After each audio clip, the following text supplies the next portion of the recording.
So my challenge is to kind of draw a little bow over this and then pass it off to Ken wherever he's gone to really close us off. And I wanted to close with a couple of the themes and bring it back to some of the things we started off with. And that was, we started, if you remember, we started with the discussion of our values. And I just wanted to flick through those. And just a couple quotes that I picked out, if I can find them in my notebook here. And I think this was from the workshop that Jess did. If you center your work on people's values, your work becomes central to their lives. So as an individually we have different value sets. I think it's really important as an organization we have a kind of a common set of values with it. Those of you who are in Chad's discussion at 8 o'clock this morning, hands up. Woo! Those are the hardcore, right? Chad mentioned about Kanab, Utah. He went in 20 years ago and kind of drew a blank, and next year they're holding a Nightscapers workshop. Well, what about if he'd gone in 20 years ago and pissed everyone off? Done it the wrong way? No, everyone's following on from everyone. So every conversation you have about this issue is leaving a legacy, and it's going to be cumulative. And I think that's why it was so important that we started our workshop, our conference with values. And I think that's why I'm going to kind of end it. I'm not going to really talk through these, but I'm just going to flick through these and invite you to kind of reflect on kind of what they mean for you. I mean, this one's clear. We've all got that in spades. Good dose of that one round here.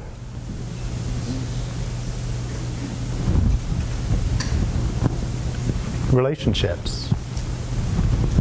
No, this is not transactional. A lot of the conversation about being in it for the long term. This is an interesting one. When we send this out to you, it doesn't actually say we're committed to consensus. We're going to strive for consensus. We'll strive for consensus because we want this for the long haul.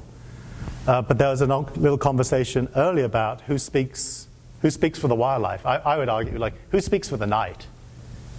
I think we speak for the night.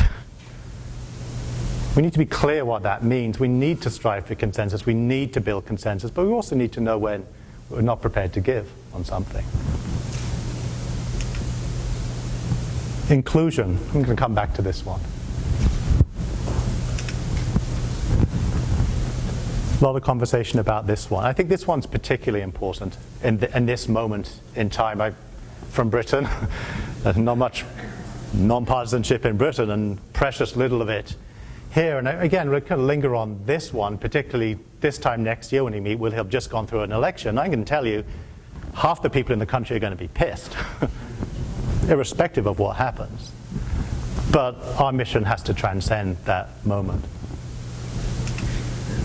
This is the easy one. This is the one where we all feel comfortable, right? My little equation on this is like, how do we make decisions? And I always argue, like, science isn't going to tell you what to do. The evidence is not going to tell you what to do. And there was some conversation about this earlier. If I can get the quote right, kind of paraphrased it, about kind of data building to knowledge to building to actions and solutions. But really, when we bring our values to the table, and we understand what the evidence is and where there are gaps in the evidence, then we can make decisions. So this has always been a little handy shorthand for me. I've also been listening to a lot of the conversation here. I wanted to share this slide. Does anyone know what city this is? Huh? It said it's Chicago, but who knows? It's Google. I filled it off an hour ago. Let's say it's Hong Kong. Pretend it's Chicago. And it actually doesn't look like Chicago. No. Anyway, pretend it's Chicago. It was well-intentioned. There was also the other quote that Amanda said I should share, which was, remember to laugh when tech doesn't work. So suspend your disbelief. Pretend it's Chicago, which certainly in the North American, in the US context, happens to be the #1 city for bird collisions. which probably is important for many of the people in this room. A lot of the world will look at that and say, my God, what a beautiful skyline. It's particularly pretty at night. Like I have years in San Francisco, that skyline coming across the bridge is beautiful. The bridge lit up, those twinkly lights, that art installation. So that we've talked about this. There's something about light. We've also talked about this. Yeah?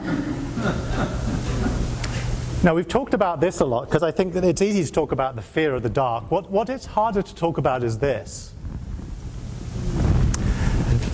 So do you think this young woman is smiling because she's browsing her Instagram feed and that's making her happy?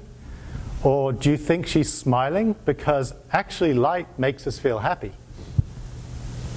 There's a lot of biological evidence that light makes us feel happy. And what have we just done to ourselves with apologies, what have we done the last 2 days to all of you? We've locked you inside, right?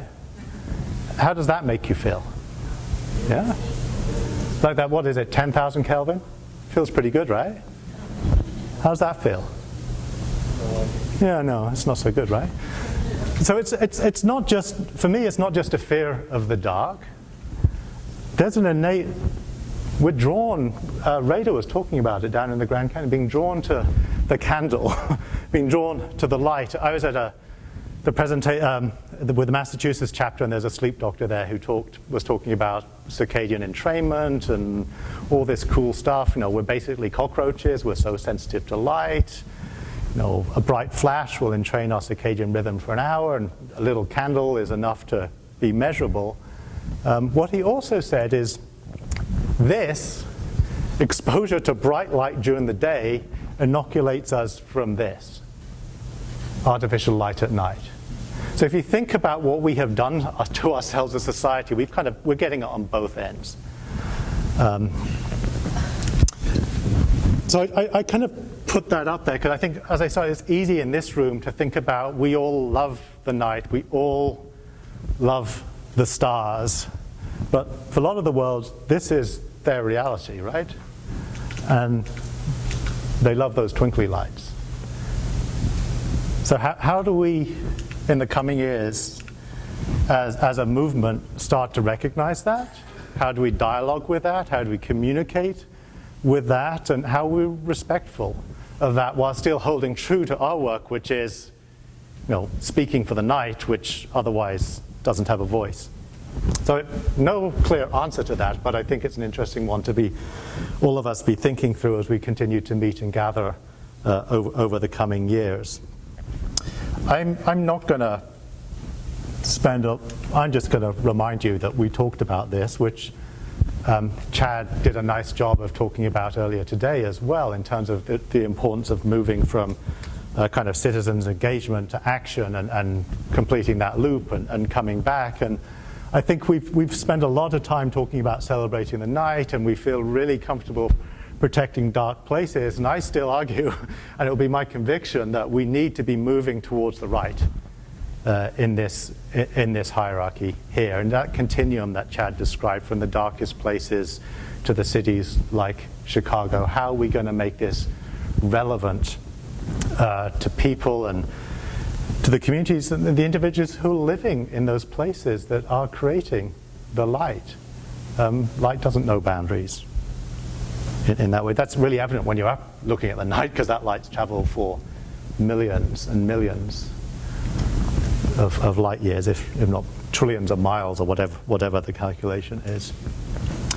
And again, this is not to read, this is just to say underneath what we'll be sharing with you is how we're starting to align IDA's programs underneath that. On the top is kind of our existing programs with some tweaks to those. The pieces that we want to bring front and center into this, if we're able, with your support and the support of the community, to get the resources to do this, is really a lot of conversation about monitoring. That old measure thing about you manage what you measure. We need to do a better job of integrating all the monitoring efforts that are out there. Clearly, whilst a lot of the conversation has been about emotions and storytelling, and that's really powerful, but we're committed to making sure that there's evidentiary basis to that. So we want to figure out how we can deepen our relationships with the scientific community and bringing them the questions that are so pressing and so central for our ability to address these issues going forward. And clearly, both IDA in Tucson and all of your individual operations need to have the sort of support you need to continue doing this work, whether you're doing this as a volunteer or whether you're doing this as a paid individual. So this is kind of the direction we're headed, and we look forward to sharing more of this with you. One of the tools that we've recently developed, kind of evolved and refreshed, I'd say, with the help of some people on our technical committee and the boards and others, is, and I want to kind of almost close with this, is some basic lighting principles. And I shared a little bit of this earlier. I think it's very easy when we're talking about this work to pick on one thing. Oh, if only we shielded those lights, everything would be great. Or if only they were all 2700K fixtures, everything would be better. There's a professor of forestry in California I used to respect a lot, and he always said that any time you tried to maximize for one outcome, you had a suboptimal outcome. So really what we need to optimize across these ranges, be really clear about why we're doing something. So we have developed, and we'll be sharing again, a revised set of lighting principles. And again, I'm just going to flash up the headlines here. Not be news to any of you, but I would just encourage you, as you're starting to continue to have conversations about lighting, to bear in mind all of these and not just focus on one. Is it useful? You know, start with natural dark, start with intrinsic darkness and then add the light. What's the purpose of that light? Is it decorative? Is it functional? Is it for safety? Is it because you need to put, emergency response out there? Is it because you're playing Little League, as we'll look later today? Is it targeted? That's the dark sky, not dark ground, right? Control. This is the really exciting one that's really moving forward in terms of control and the ability of LEDs to be both targeted and controlled. LEDs can really help us in these areas when well managed. And control doesn't necessarily mean it's a smart cloud-based control. Chris Monod is saying, hey, there's a $45 control you could put on there that knows when dawn and dusk is and can dim it along. So it doesn't have to be a high-tech solution. There are simpler ways of doing it. Low intensity. I think this is going to be a lot of the next frontier. John talked a little bit about this in the context of Tucson. Putting the right amount of light out. Pete Strasser, our technical director, was sharing with groups like the IES, Illuminating Engineering Society, and others put out these recommended practices for lighting levels. His estimate was only 5% of cities follow those. That means 95% of cities are lighting more than even the consensus-based industry is saying. Hey, if we could get those 95% to get down to the industry recommended, we'd be ahead of the curve. Even leave aside the question about whether those recommended lighting levels could even be lower and still achieve the intended aim. And we talk a lot about this one, warm color. I mean, the warm color is shorthand for really think about the amount of blue light you're emitting into the environment. It doesn't mean no blue light. It means if you need blue light, be intentional about where you're using it, how you're using it, the amount you're putting out there. And if you don't need it because you've got a bunch of astronomers, keep those red bulbs out there. If the wildlife is friendly. The more I learn about this is there's not one size lighting solution that will fit everyone. There's no such thing as wildlife friendly lighting. What wildlife are you talking about in what context? Those are the questions we need to be asking ourselves. So I wanted to just close with, I guess, a couple of other observations. We're going to, who here watches Home and Garden TV? Home and Garden TV, like Chip and Joanne Gaines. There's this whole movement about remaking your homes, making your homes beautiful, bringing light out there. There's this whole group of people looking for the aesthetics of light, the way things look. So I think more and more we'll be looking at what's the quality of the lit environment, not just the quantity of the lit environment. I was also struck in the last couple of days, Chris Elvidge, who was one of our award recipients last night, shared some work he's doing to look at light in, well, what's 70% of our planet? Water, is the ocean. It's primarily dark, but he's starting to look at where all the boats and the trawlers are. And the more we're learning about it, hey, artificial light is having an impact in the ocean as well. Now, we're not there yet, but certainly for the conservation community, the ocean is kind of the next frontier. Interesting, then I would bring it back to where we're focused. The other big frontier for the conservation community is bringing it back to urban areas, and that's really where I wanted to end here. A lot of the conservation community is looking for ways to make conservation relevant to people who live in cities and communities. Some of it feels a little bit stretched and forced to me. It's important. It's really critical. Our work doesn't need to be stretched.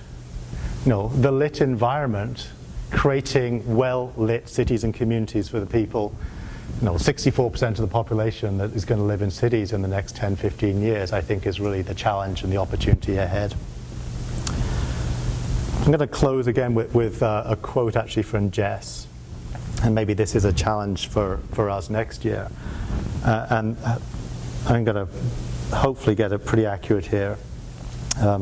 If I don't see myself represented in my work, if I don't see myself represented in my work, why should I care about what's going on?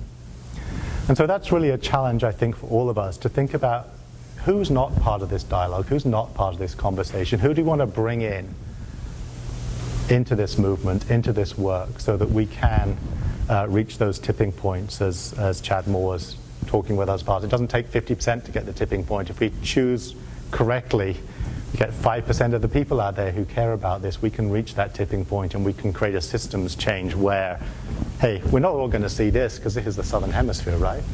Those are the Magellanic Clouds, which is pretty special. And not every place is going to look like that. But giving more people the opportunity to experience a few more stars, and most importantly, a better lit city and community, I think is the challenge ahead. So I wanted to just close and also just thank everyone for welcoming me into this community. Our commitment is to continue doing what we have been doing, is to listen to all of you, figure out what you need, help connect you, help identify where there are common tools and resources that could be shared across the community, and if we can, over time, figure out how we can bring the resources to the table to help elevate and amplify the work that all of you are doing. So thank you.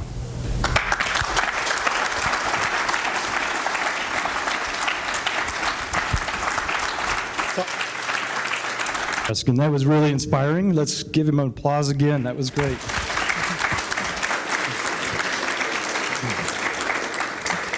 And to echo what Ruskin said at the beginning yesterday, we said thank you to staff and sponsors and the speakers for coming out. But in closing, to echo what Ruskin said, we really want to thank you because you guys traveled here, came from big distances to come and listen and communicate and network. And we really appreciate it because we put these AGMs on for you guys. And it's to inspire you, to give you information, to give you a context, to connect, to give you everything that's good and best that we've learned and try to instill it in you because you're the hands and feet for the organization. You're the ones that are going to go out into your communities and deal with the city council and the people that don't believe what you say. And I hope that we've inspired you and encouraged you and that you remember to have patience because it's a battle that's not won in a day. And then finally, in closing, I wanted to say that we love your feedback and we're listening. And the board of directors of the IDA is always interested in hearing from you if you have recommendations for people that are good character and quality and excellent and line up with our values and vision and that can help us. We're interested in hearing about them if you have recommendations. So please, if you know someone that's great, that would be an excellent board member, let us know. I think we have a place on the website where you can put those recommendations in. But if not, you can email me, ken@darksky.org. It's pretty simple. So, and this was Laurel's recommendation, our board member back there that we mentioned this to you all. There she is. Yep, we have a good time. So please give it some thought and send your recommendations our way. Now finally, Cindy, you can come up here. We're not getting paid for this, and I can't believe we're doing this, but we have to announce a very special aspect of what's going to happen next year, okay?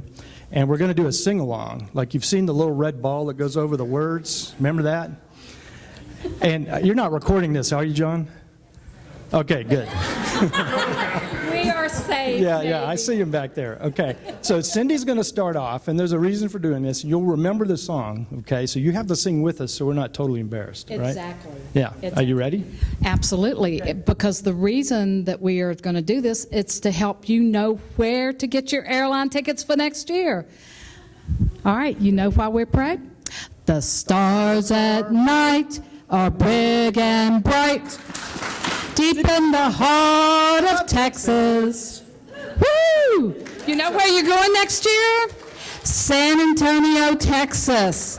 A great city to come visit, as well as some excursions out into our darker areas. Woo!